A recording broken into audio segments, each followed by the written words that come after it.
Así que esta palabra es para nosotros en esta noche. Isaías capítulo 5. El título de este mensaje es: Dios, ¿qué estás haciendo conmigo?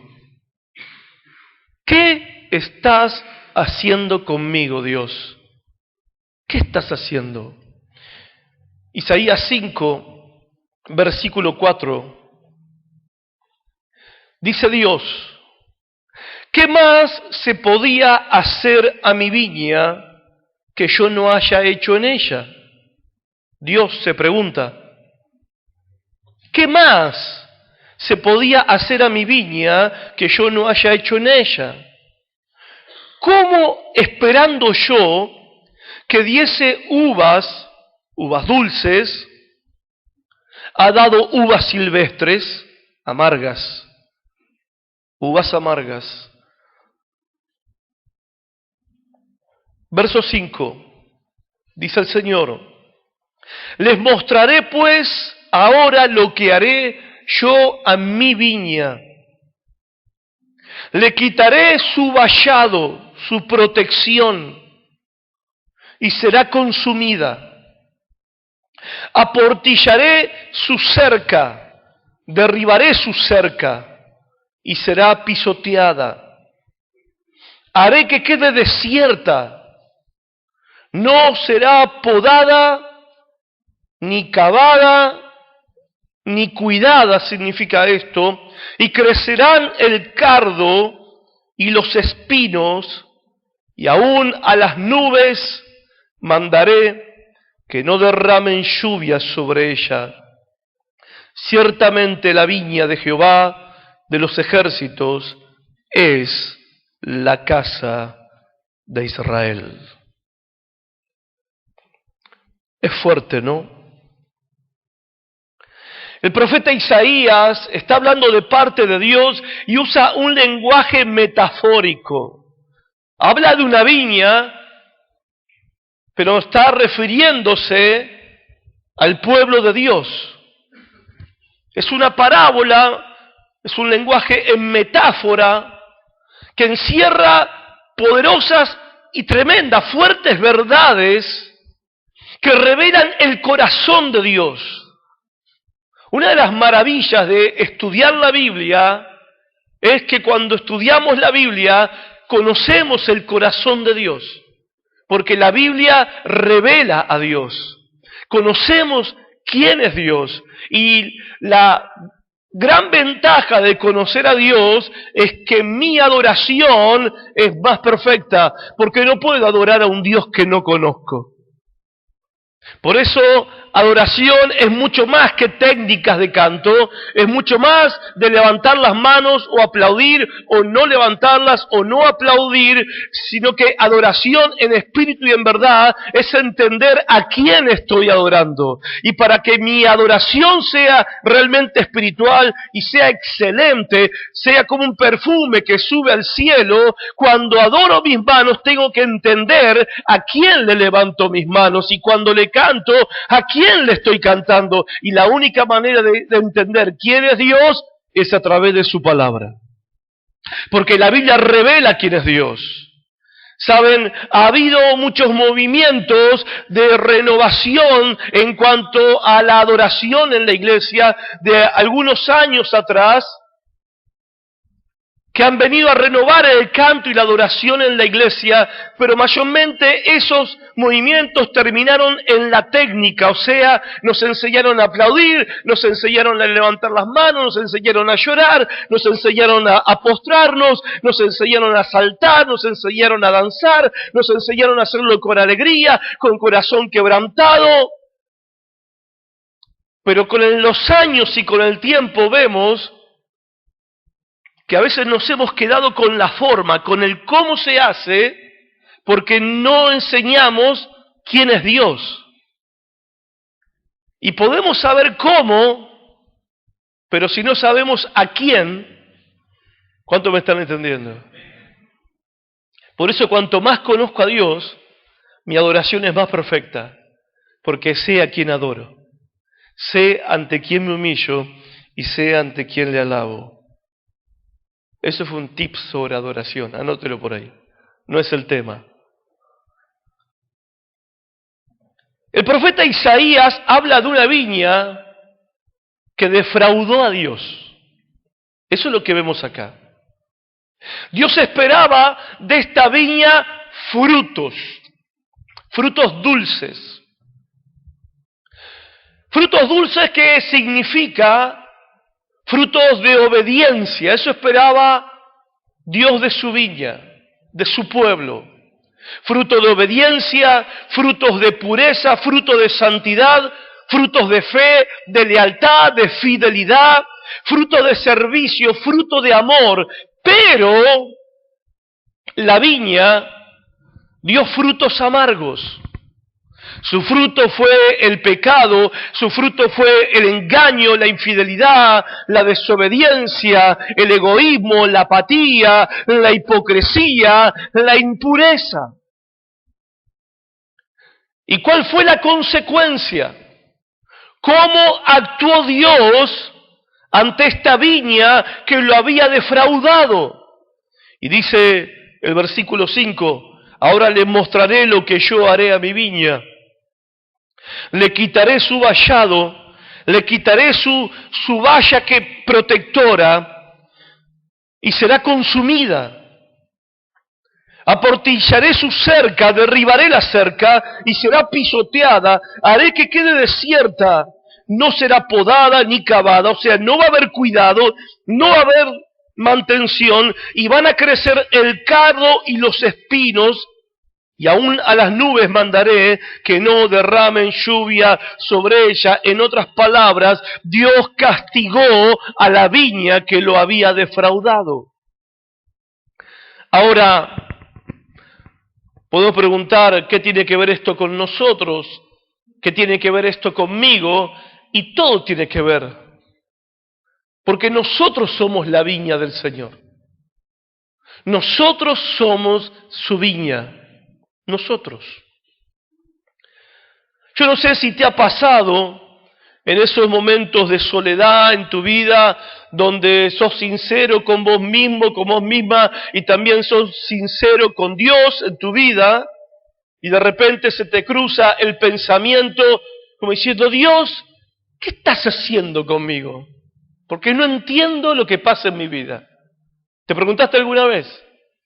Bueno, no soy el único entonces. ¿Qué estás haciendo conmigo? ¿Qué estás haciendo en mi vida?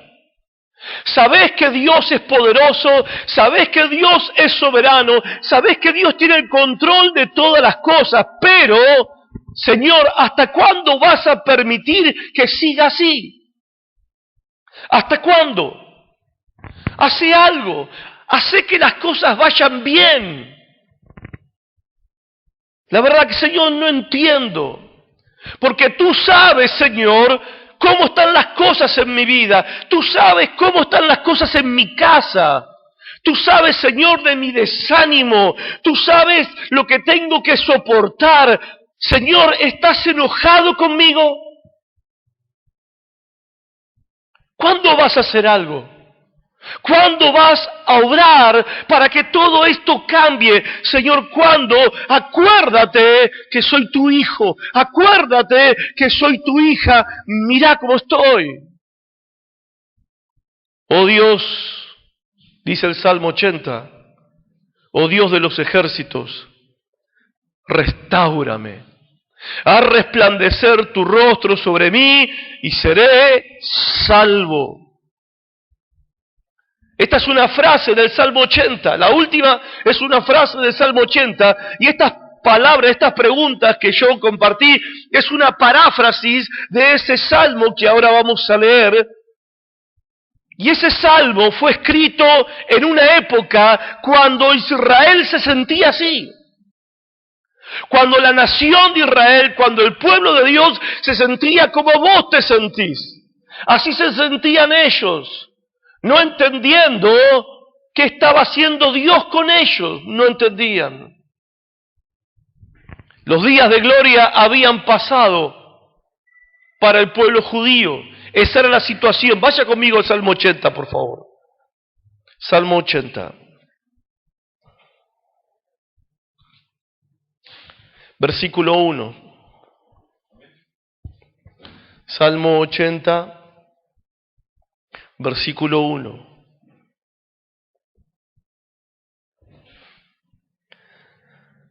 Antes de leerlo, déjeme explicarle un poco en qué contexto se escribió este salmo. El Coré escribe este salmo. Asaf escribe este salmo. Los días de gloria habían pasado, los días buenos habían pasado, habían quedado atrás, eran un recuerdo. Y es más, para ellos Dios les parecía ausente.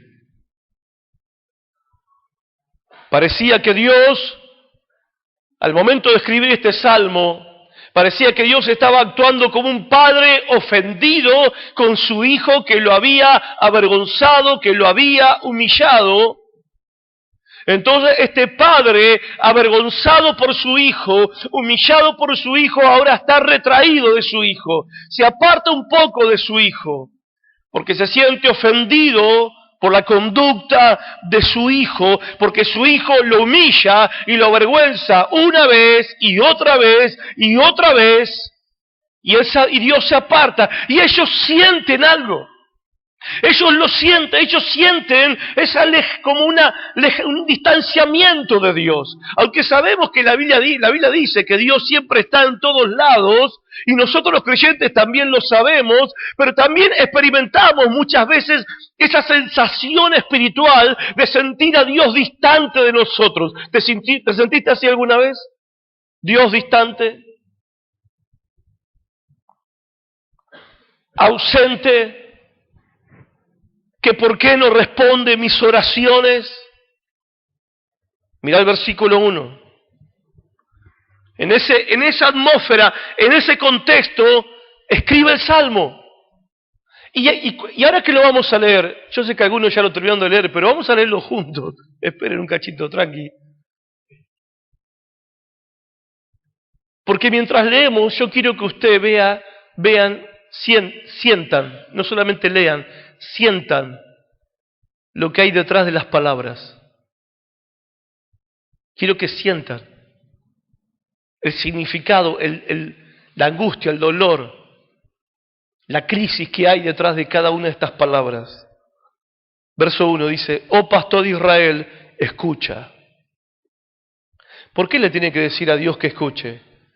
¿Ellos qué sentían? ¿Que Dios qué? Que Dios no los escuchaba.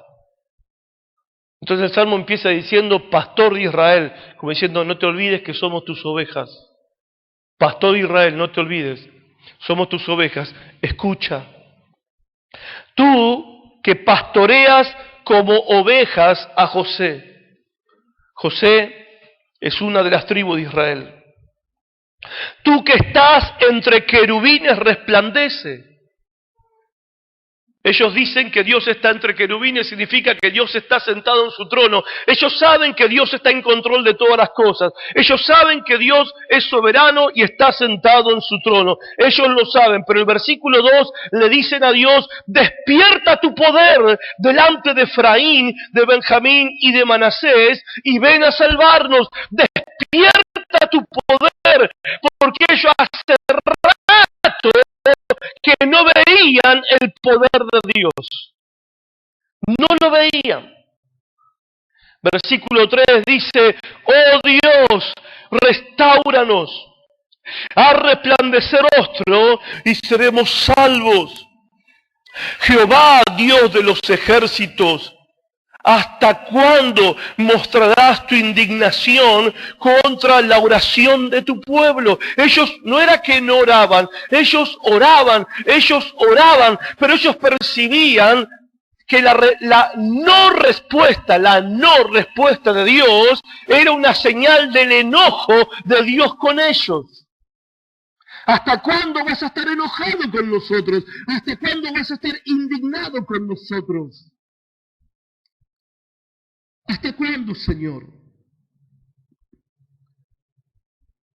Nos diste a comer pan de lágrimas. ¿Qué estaban haciendo ellos? Llorando. Nos estás dando a comer pan de lágrimas y a beber lágrimas en gran abundancia. Estaban pasando mal, muy mal. Nos pusiste por escarnio a nuestros vecinos y encima sus enemigos se burlaban de ellos. Y encima el vecino te dice, mirá menos mal que va a la iglesia, mirá cómo está. Pobrecito, vieja, vamos a rezar por por el vecino, mirá cómo está. Los vecinos que no eran creyentes se burlaban de ellos que eran creyentes. Y nuestros enemigos se burlan entre sí.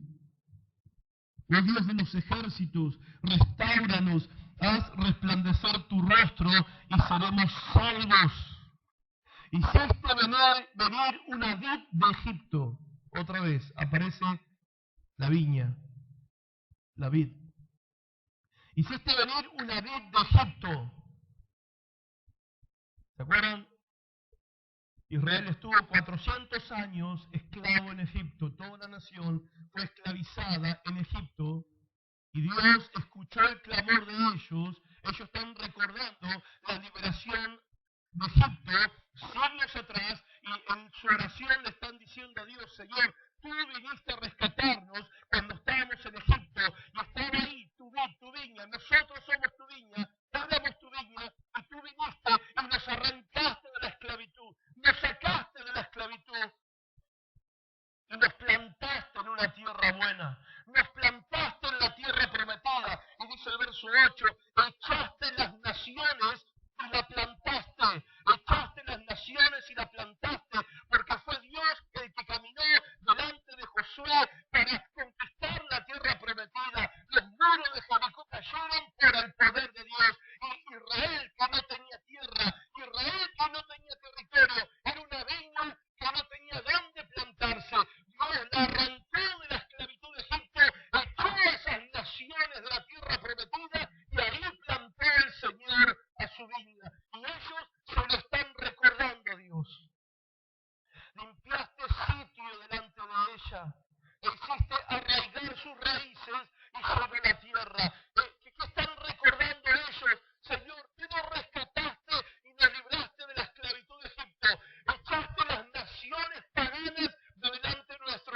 Nos plantaste en esa tierra y crecimos. Crecimos, nos desarrollamos, nos expandimos, llenamos toda esa tierra, nos multiplicamos. ¿Qué tiempos aquellos?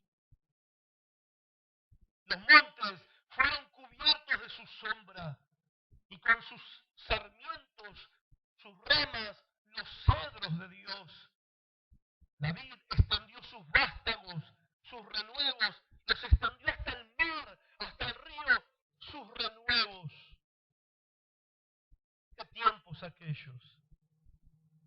¿Por qué? Verso 12. ¿Por qué aportillaste sus vallados? ¿Por qué derribaste? ¿Por qué nos quitaste la protección?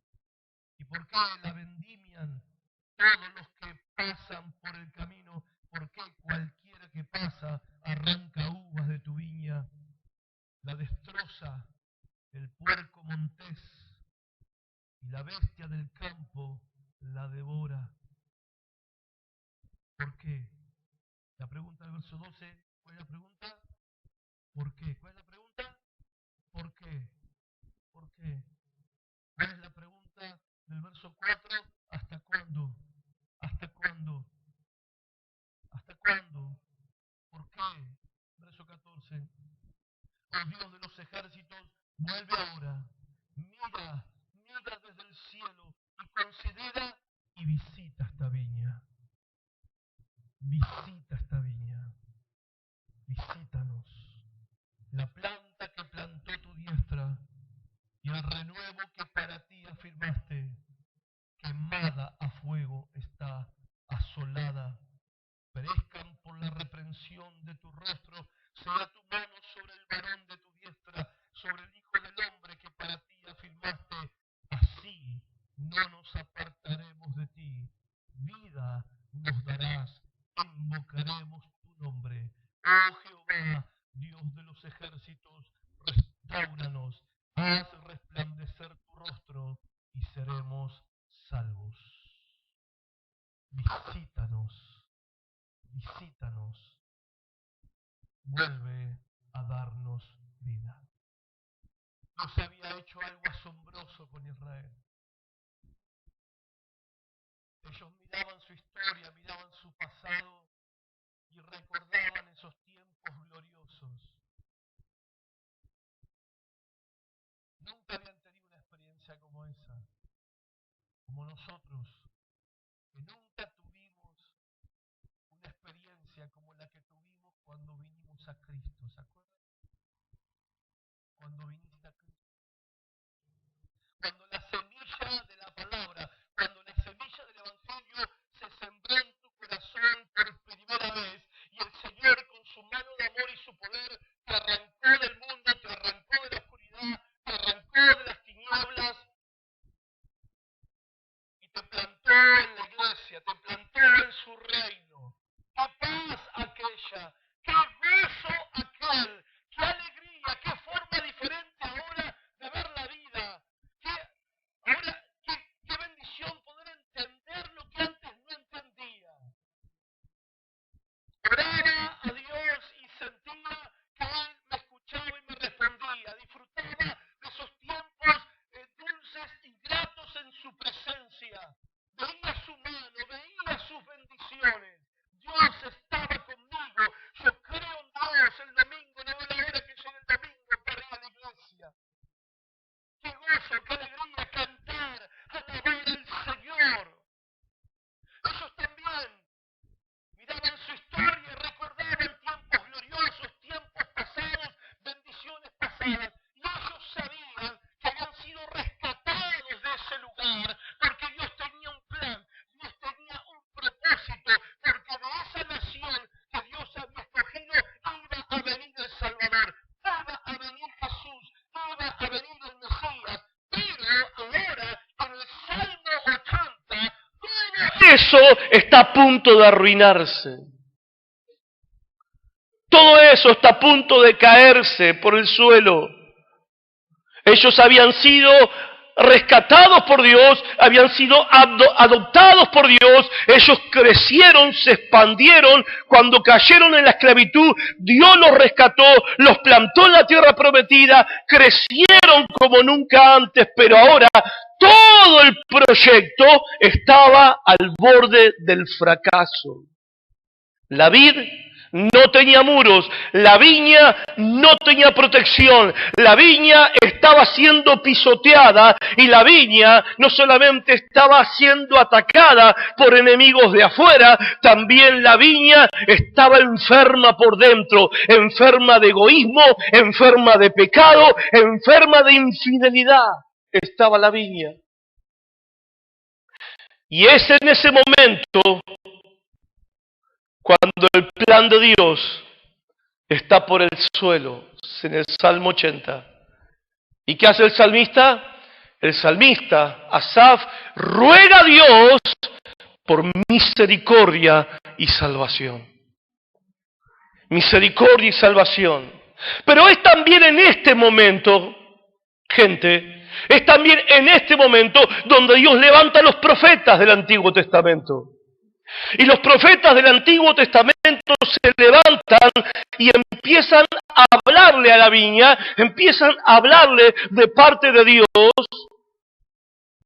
Y básicamente los profetas tenían dos verdades que transmitirle al pueblo, dos verdades que transmitirle a esta viña. La primera verdad era: Israel, vas a ser juzgada por tu pecado. Y la segunda verdad que los profetas le comunicaban de parte de Dios al pueblo es: pero Dios promete misericordia y restauración, vas a volver a florecer. Cuando uno lee los profetas del Antiguo Testamento, cualquiera de los profetas que leas, siempre vas a ver que ellos, en su mensaje, en su profecía y en su predicación, presentaban estas dos verdades que siempre van juntas. Siempre van juntas. Son dos verdades que no se pueden separar la una de la otra. ¿Cuáles son estas dos verdades? Juicio y misericordia. Juicio y misericordia. Claro que todos preferimos ¿qué? Misericordia. Todos preferimos misericordia. Y todos queremos misericordia. Y todos deseamos misericordia. Y todos oramos por misericordia. Pero la misericordia no se puede separar del juicio de Dios. No se puede separar del castigo de Dios. No se puede, porque justamente por eso se llama misericordia. Porque en su juicio y en su castigo, Dios nunca se olvida de la misericordia. Y Dios tiene misericordia de quién tiene misericordia. Tiene misericordia y compasión de aquel que no le merece, que no la merece, de aquel que le defraudó, de aquel que le falló, de aquel que le fue infiel, que le fue desobediente y que merece el castigo, merece el juicio, pero el juicio es verdad, pero también es verdad su gran misericordia. Y siempre van juntas. Un ejemplo de esto es el profeta Oseas. Pasen conmigo Oseas capítulo 10. Oseas capítulo 10, versículo 1. Y esto lo vemos en todos los profetas. Oseas capítulo 10, versículo 1.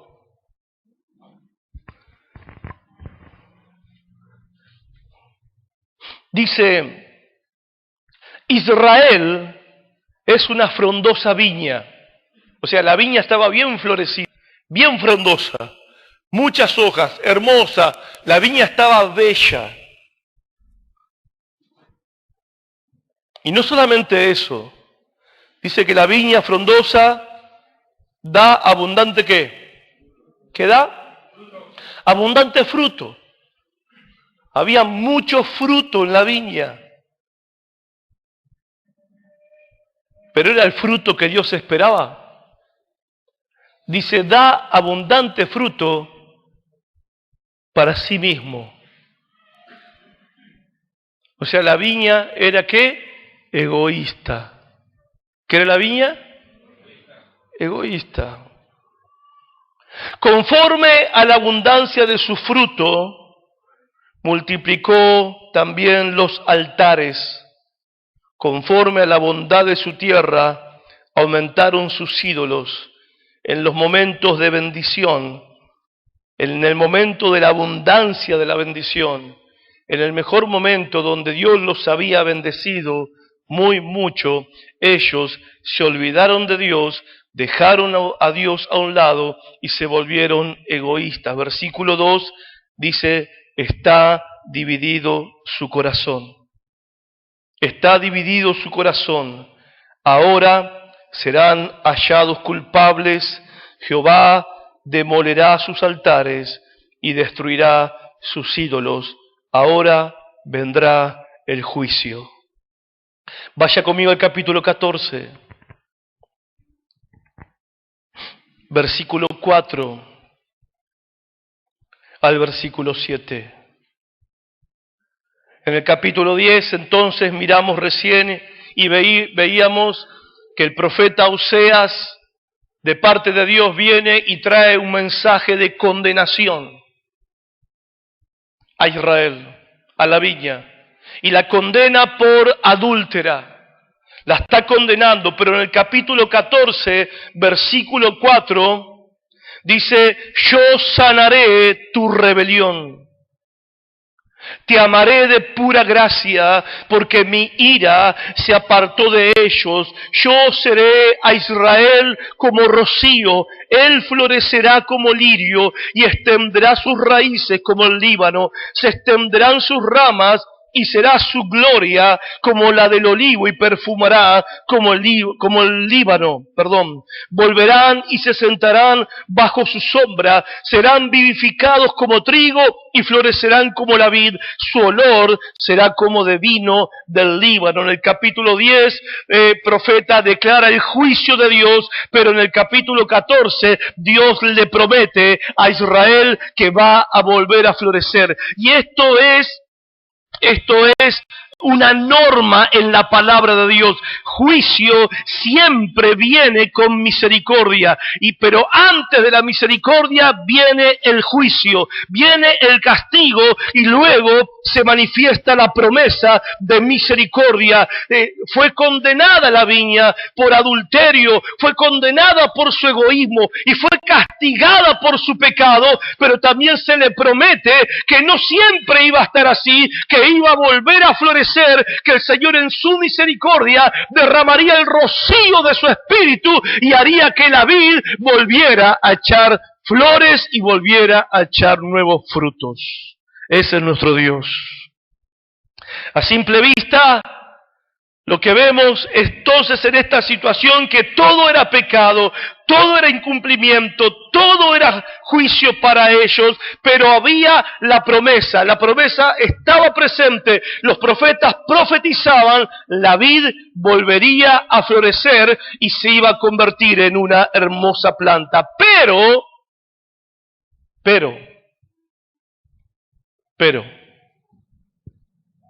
para alcanzar esa restauración, para alcanzar ese florecimiento, para alcanzar esa gloria, para alcanzar esos nuevos frutos, para alcanzar esa misericordia, tenía que sufrir y ser castigada.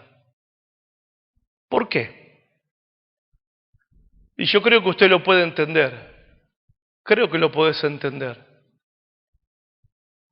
Nadie puede esquivar las consecuencias del pecado.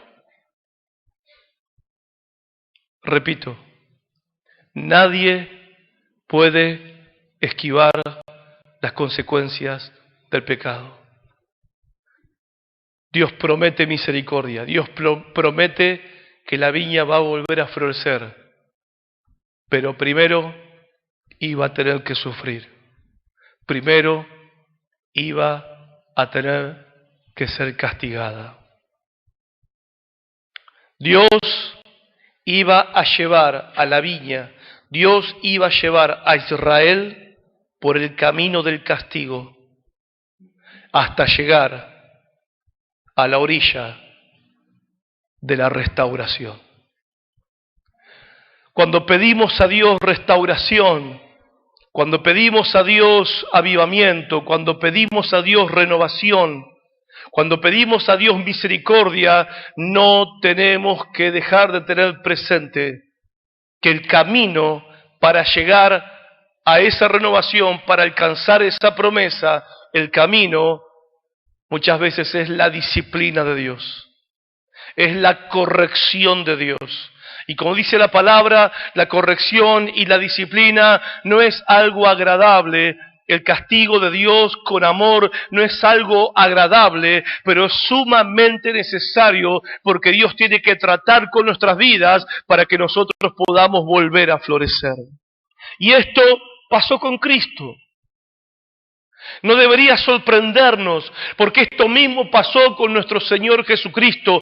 ¿Acaso nuestro Señor, para resucitar al tercer día entre los muertos, no tuvo que sufrir primero?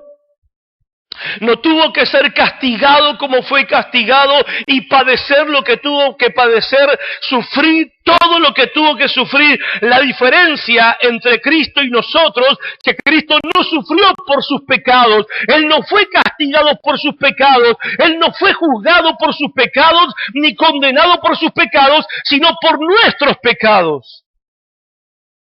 Pero Él tuvo que pasar, Él tuvo que soportar el sufrimiento, tuvo que soportar el castigo de Dios, porque hermanos, amigos, a Cristo no lo mataron los romanos, a Cristo no lo mataron los judíos, la cruz de Cristo es la manifestación de la ira de Dios, del enojo de Dios, del juicio de Dios sobre el pecado, y como el pecado estaba sobre el cuerpo de su Hijo, entonces su Hijo tuvo que soportar toda esa ira, toda esa furia y todo su enojo para que vos y yo podamos recibir misericordia.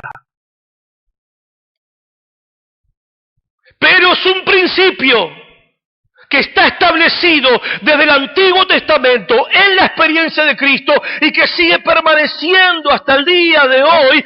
Nadie escapa de las consecuencias del pecado y es doloroso tener que enfrentar esas consecuencias. Es doloroso enfrentar las consecuencias de nuestras malas decisiones. Es doloroso tener que enfrentar las consecuencias feas, horribles de nuestras metidas de pata, pero es necesario si queremos alcanzar misericordia. Muchos evitan este proceso en sus vidas, muchos evitan esta etapa de la vida cristiana, quieren que la vida cristiana sea siempre una fiesta, quieren que la vida cristiana siempre sea un punto de arriba, y todo el tiempo punto de arriba, y es verdad que la palabra dice que el Señor nos lleva de gloria en gloria, pero entre una gloria y otra gloria hay sufrimiento en el medio. Hoy Cristo está en gloria. Cristo está en gloria. ¿Y sabe por qué Cristo está en gloria? Porque sufrió primero. Sufrió primero. Y tenemos que entender y tenemos que comprender esto, porque este principio también se aplica a cada una de nuestras vidas. Y saben, Cristo sufrió. ¿Y sufrió para qué? Para darnos a nosotros un mensaje de esperanza, para darnos a nosotros un mensaje de salvación, un mensaje diciéndonos la viña no va a quedar siempre muerta, no va a quedar siempre seca, la viña va a resucitar. La viña va a florecer, la viña va a echar nuevos brotes y va a haber fruto abundante. Ese es el mensaje del Evangelio en la palabra de Dios que llegó un día a nuestras vidas. Y llega la palabra. ¿Y cómo llega la palabra a nuestras vidas? La palabra llega como una semilla. ¿Se acuerdan la parábola del sembrador? Dice Jesús, el sembrador salió a sembrar y sembró la semilla en los corazones. Un corazón era duro como piedra y la semilla cayó y vino el diablo y se robó la semilla. El otro corazón recibió la palabra, era un terreno donde la palabra entró, pero enseguida vino la prueba, vinieron las pruebas, vinieron las luchas por causa de la palabra, y entonces esa pequeña plantita se murió porque no quiso soportar las pruebas. Después cayó la semilla en otro corazón y empezó a crecer la plantita, la viña empezó a crecer en esa alma, empezó a crecer en ese corazón. Pero los deseos del mundo, los afanes de esta vida, crecieron más, ahogaron la plantita y la viña se murió. Pero hubo un terreno, hubo un corazón, donde la semilla cayó, germinó, brotó y dio fruto. Y dio fruto a 30, 60 y a 100 por uno. La palabra, el Evangelio llegó a nuestras vidas como una semilla. Y cuando el Evangelio llega a nuestras vidas como una semilla, Dios arranca la planta. Nosotros estábamos plantados en la condenación, estábamos plantados en el reino de la oscuridad, estábamos plantados en el dominio del pecado, estábamos plantados donde Satanás gobernaba a sus anchas, y el Señor nos arrancó la planta de ahí y nos plantó en su reino, donde reina Cristo, donde hay perdón, donde hay gracia, donde hay paz, donde hay misericordia y donde hay salvación. Ahora la vid tiene que crecer. Ahora la viña que está dentro nuestro tiene que crecer. crecimiento habla acá? Porque creo que una de las palabras más mal interpretadas en estos últimos años, que más mal hemos, incluyo primero, interpretado, el crecimiento tenía que ver con las cosas que yo puedo lograr. Mirá cómo estoy creciendo, mirá cómo crezco, mirá todo lo que tengo ahora que antes no tenía.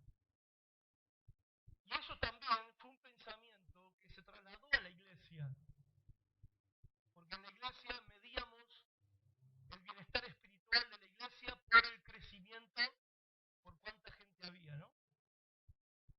Entonces decíamos crecimiento. Y las iglesias de un tiempo a esta parte buscamos ese crecimiento. Y obvio que es deseable crecer, no por el crecimiento en sí, sino una persona más es un alma nueva, es un alma que es arrancada de las tinieblas y plantada en el reino de Cristo. Y eso nos trae gozo en el corazón. No es crecimiento por el crecimiento, pero crecimiento no tiene que ver con logros personales. Crecimiento no tiene que ver con éxitos personales. Crecimiento no tiene que ver con mi estado de situación económica, ni siquiera con el bienestar de mi salud.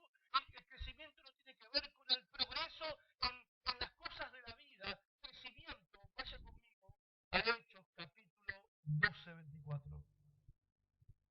Crecimiento. Porque la viña tiene que crecer. 12:24. Hechos 12:24. ¿Qué es lo que tiene que crecer? La viña. ¿Y cómo crece la viña? Hechos 12:24.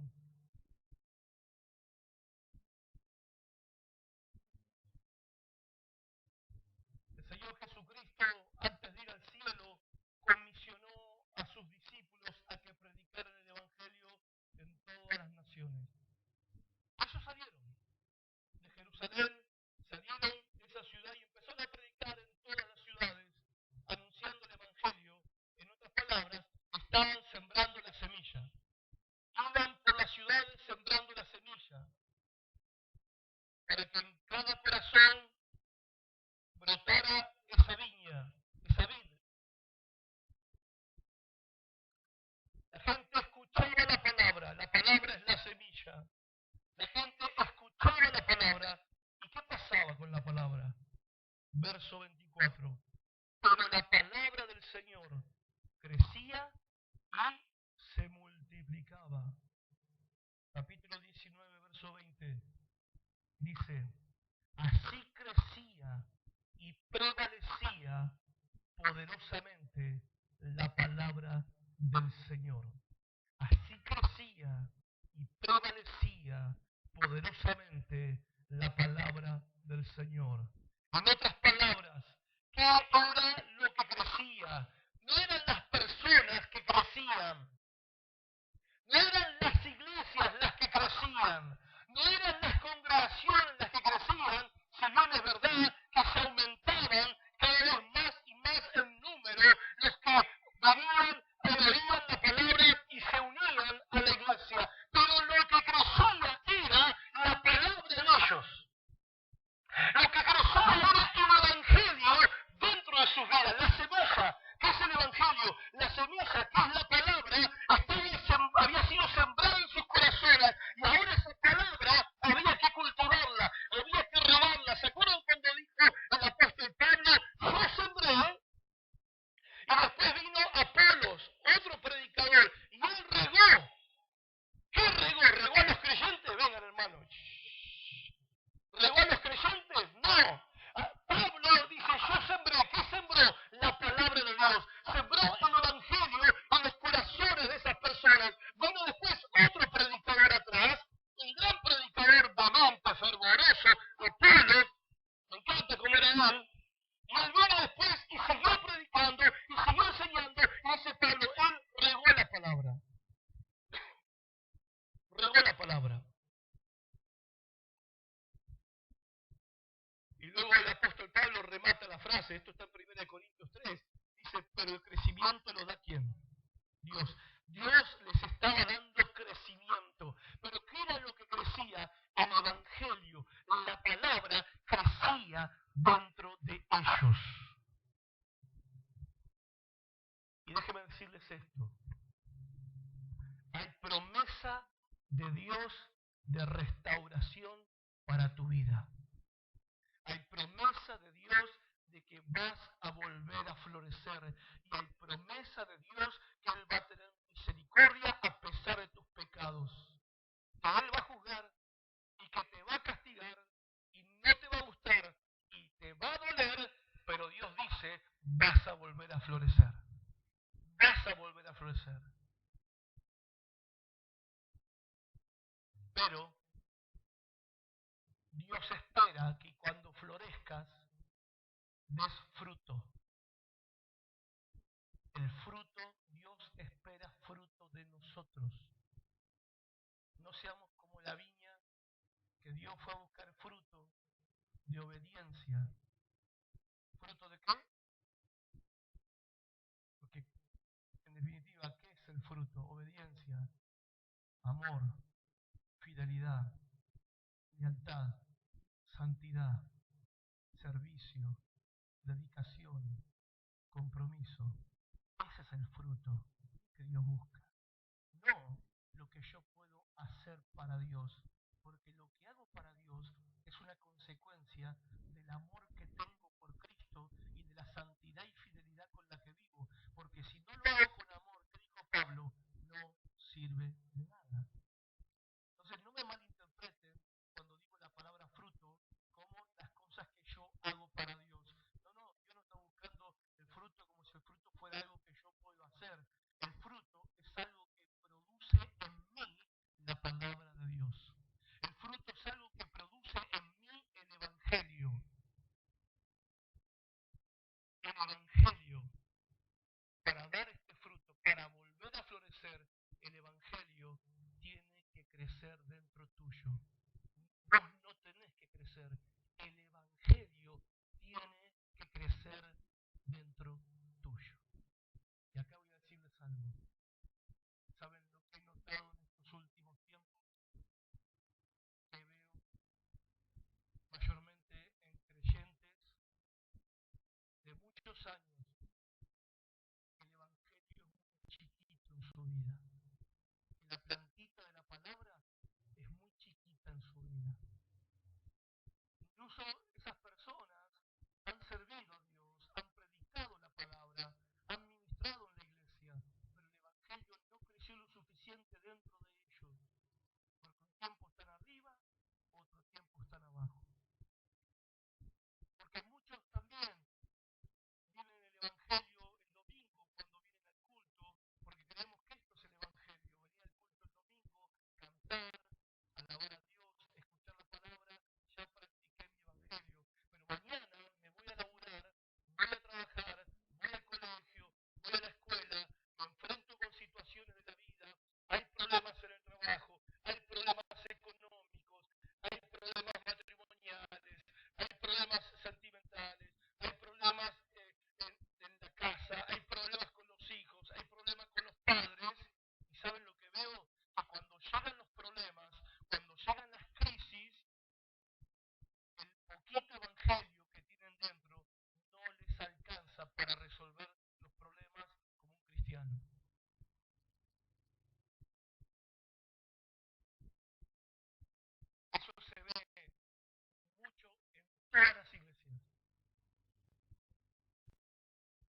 evangelio.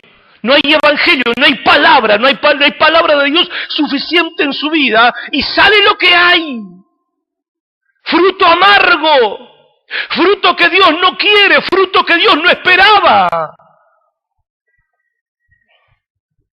Vieron que la viña es un árbol que no es muy fuerte de tronco y se extiende sus ramas, se extiende. Entonces, las viñas se ponen en un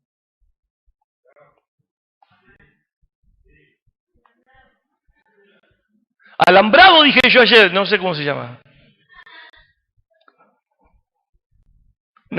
Una estructura, un enrejado, nadie sabe acá. Parral se llama, ahí está, parral, pero no es la viña. Es el parral. El parral sostiene la viña, gracias. Esa palabra me faltó ayer. Dije enrejado, enredado, alambrado, cualquier cosa me mandé. Claro, el parral se construye para que la viña pueda ¿qué? Crecer, extenderse. Claro, vos sabés por qué en tu casa, flor de viña, cuando sea tiempo de uvas, visiten a Alicia. Claro, la viña necesita el parral para poder crecer, para poder extenderse.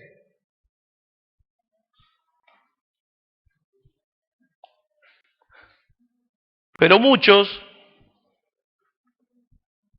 están más preocupados por el parral que por la viña. Dedican más tiempo de su vida al parral que a la viña. El parral es lo que existe para que la viña crezca, para que la viña se extienda por todo el parral. Y bueno, el parral es: mi familia es el parral, mi matrimonio es el parral, mi trabajo es el parral, mi profesión es el parral, mi ministerio es el parral, mi trabajo es el parral, la escuela es el parral. ¿Pero para qué es el parral? El parral es para que la viña pueda crecer y llegar y extenderse y llenar todo el parral. Pero no va a crecer la viña, el evangelio, la palabra en vos, no ha crecido lo suficiente para llegar a todo el parral. ¿Se entiende la metáfora? Hoy estoy metafórico, discúlpenme, pero no me queda otra. ¿Se entiende la metáfora? Te levantás a la mañana pensando en el parral. No, mira, y siempre se rompe el parral. Siempre se le rompe algo, así que hay que atarlo con alambre. Y ahí andamos, atamos con alambre. Problema en el matrimonio, lo atamos con alambre. Problema con los hijos, lo atamos con alambre. Problemas económicos, lo atamos con alambre. Problemas en la escuela, lo atamos con alambre. Problemas en el trabajo, lo atamos con alambre. Problemas económicos, lo atamos con alambre. Y ahí andamos todos los días atando con alambre el parral para que no se nos caiga el parral, porque creemos que el parral es la vida. Pero el parral solamente es útil por la viña. Ahora yo te pregunto, esta semana que pasó, ¿cuánto tiempo dedicaste a cultivar tu viña? ¿Cuánto tiempo dedicaste a cultivar la viña? ¿Cuánto tiempo anduviste corriendo esta semana, atando con alambre el parral, yendo y corriendo, tratando de aquí para allá, queriendo solucionar los problemas del parral, los problemas de la vida? Y como la viña, el evangelio es tan chiquito dentro tuyo, es tan chiquito, no llega a los problemas matrimoniales, no llega a los problemas familiares, no llega a los problemas con los hijos, no llega a los problemas económicos, no llega a los problemas sentimentales, no llega ni a la prueba de matemática. No llega. No tenemos evangelio ahí, no tenemos el evangelio que está en nosotros, que recibimos. El evangelio no ha llegado todavía y no va a llegar si no cultivo la viña. La palabra de Dios tiene que crecer adentro tuyo, tiene que desarrollarse. Dice que la palabra crecía y prevalecía poderosamente. ¿En dónde crecía la palabra? La palabra crecía en la gente. Dentro de ellos la palabra crecía, y cuanto más más la palabra crecía en ellos, ellos eran transformados, ellos eran cambiados en otras personas. Muchos tienen problema con el parral de su carácter. Un carácter. Bueno, lo que pasa que no cultivaste el Evangelio en tu vida lo suficiente como para que el Evangelio transforme tu carácter. Porque cuando el Evangelio llega, la Biblia dice que el Evangelio es poder de Dios. Y es verdad, es verdad. El Evangelio es poder de Dios. Y si el Evangelio no ha transformado todas las áreas de tu vida, es porque no te has dedicado a cultivar el Evangelio dentro tuyo. No te has dedicado a cultivar la palabra dentro tuyo. Entonces el Evangelio no ha llegado a esa área de tu vida. ¿Cuánto me están entendiendo? Dígame que sí, por favor.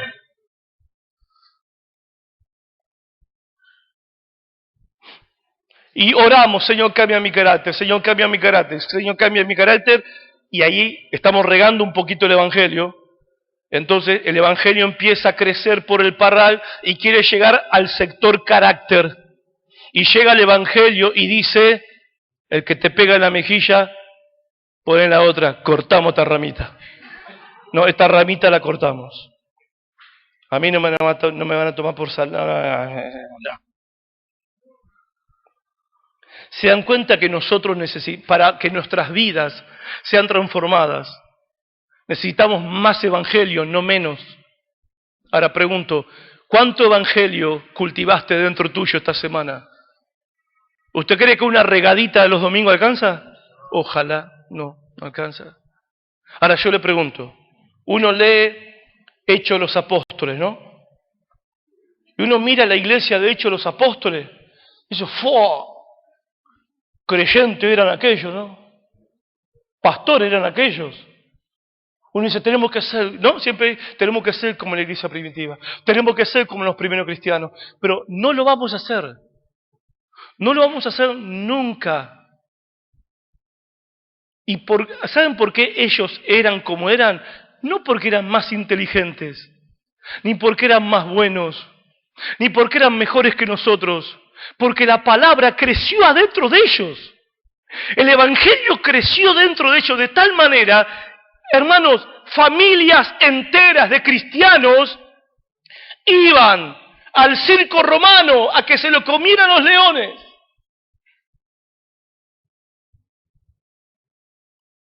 Pastores,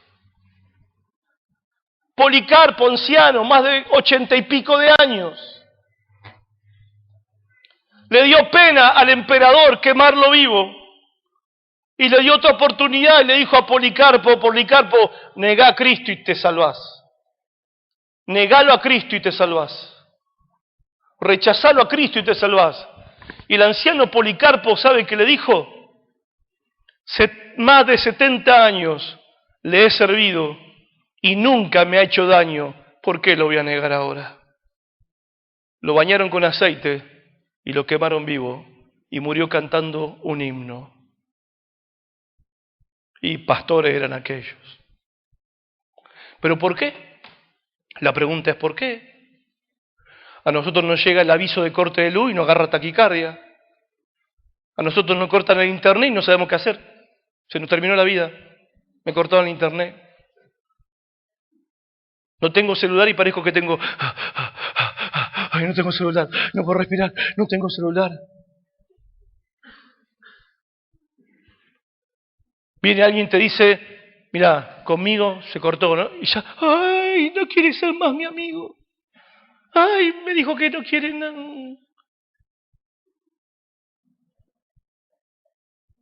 ¿Por qué? ¿Por qué nos desesperamos tanto por las cuestiones de esta vida? Y cómo ellos eran capaces de enfrentar leones, de verdad que se los comían. A ver, es difícil imaginar en estos tiempos eso, pero se comían a los creyentes, se comían los hermanos. A nuestros hermanos se los comían los leones y se morían cantando. ¿Cómo es que ellos tenían ese carácter? ¿Cómo tenían esa entereza? ¿Cómo es que tenían esa firmeza no ante los problemas de la vida? No, ¿qué problema de la vida? Ante los leones que los iban a masacrar. ¿Cómo tenían esa firmeza como un Martín Lutero que se paró ante el Papa y todo el Imperio Romano? Un hombre contra todo el Imperio Romano, 1517, un hombre contra todo el Vaticano, con lo que era el Vaticano en ese tiempo, dominaba el mundo entero, no había más poder que el del Papa. El Papa ponía reyes, sacaba reyes, mandaba a matar, mandaba a la vida, el Papa era el absoluto control. Un tipo, un monje católico, leyendo la Biblia, Romanos 1:16, miró lo que dice Pablo, dijo: el Evangelio es poder de Dios para salvación, y el Evangelio uno es salvo por fe y no por obras. Y dijo: no, Papa, no, señor cardenal, no, señor obispo, no, Iglesia Católica, la Biblia dice que la salvación es por fe. Y todo el infierno se le tiró encima, con el Papa todos juntos. Y el tipo no retrocedió ni un paso. Vamos a aprender de esto en octubre, porque se cumplen en octubre 498 años de la Reforma, y los voy a llevar a ese tiempo. Va a ser una gran bendición. Pero el tipo no se movió para atrás ni un tranco de pollo. Pues, ¿cómo hizo este hombre? Era un monje católico. ¿Cómo hizo este hombre que descubrió un versículo de la Biblia, se convirtió y fue capaz de enfrentar al imperio más grande del mundo? Nosotros tenemos una discusión entre nosotros y nos ofendemos, y nos vamos a ofender. No te pregunté. Era un chiste. Nos vamos ofendidos. Y no es que ellos eran mejores personas. No sé si me explico.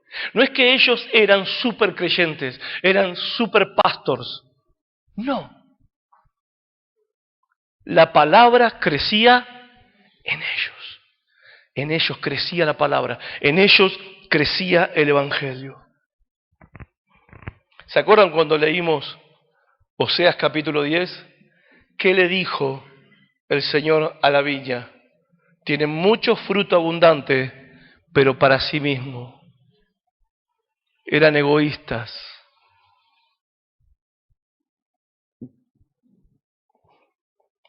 Saben, si nosotros queremos vivir vidas cristianas victoriosas, si nosotros queremos ver florecer nuestras vidas,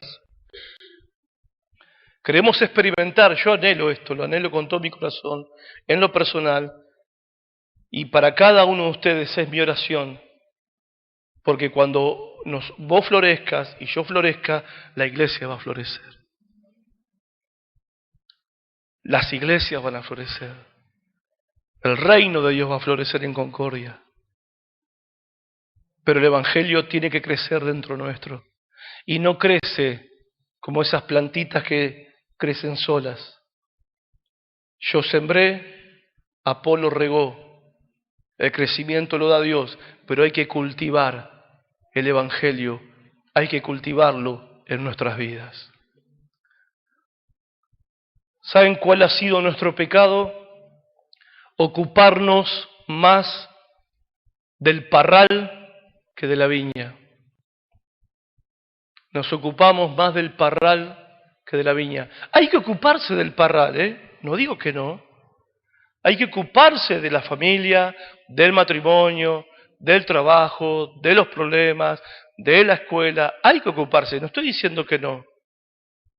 Pero un parral, y si no tiene viña, ¿para qué sirve ese parral? Pregunto, un parral sin viña. El parral existe por la viña, para que la viña crezca. Y la viña, en tu vida y en mi vida, es el Evangelio. Lo que nosotros tenemos que decidir es qué es más importante.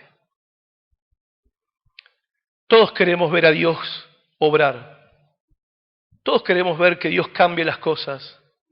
Todos queremos ver que Dios intervenga, que Dios restaure, que Dios renueve, que Dios traiga avivamiento, pero hay algo que nosotros tenemos que participar, nosotros tenemos que cultivar la palabra en nuestras vidas, nosotros tenemos que crecer en la palabra, tenemos que crecer en el Evangelio tiene que crecer en nosotros. Y es más, ¿saben cuál es la experiencia cuando el Evangelio crece en uno? Que lo que ayer te desesperaba, hoy ya no. Hoy ya no. Lo que ayer me perturbaba, hoy ya no. Antes tenía miedo a la muerte, hoy ya no. Antes no sabía qué hacer con mi futuro, hoy ya no. Antes tenía temor del mañana, hoy ya no. Antes sufría la soledad, hoy ya no. Hoy ya no. Antes no quería recibir ninguna mala noticia, hoy ya no. ¿Qué es lo que cambió? ¿Es que yo soy mejor que antes? No. Cuando el Evangelio crece dentro nuestro, transforma nuestras vidas y cubre todo el parral. Cubre todo el parral. Por eso, pregunta, ¿qué es más importante? ¿Qué es más importante para vos? Yo creo que fuimos desobedientes y pecamos, cuidando más el parral y dejando la viña a un lado. Y el Evangelio quedó chiquito dentro nuestro. Entonces, ¿qué hace Dios? Interviene. ¿Qué hace Dios? Interviene porque su viña, vos sos su viña, la iglesia es su viña. Entonces Dios interviene. Y cuando Dios interviene, ¿qué hace? Juzga. Dice Pedro que es necesario que el juicio comience por la casa de Dios. Castiga, corrige, pero también te promete que vas a volver a florecer.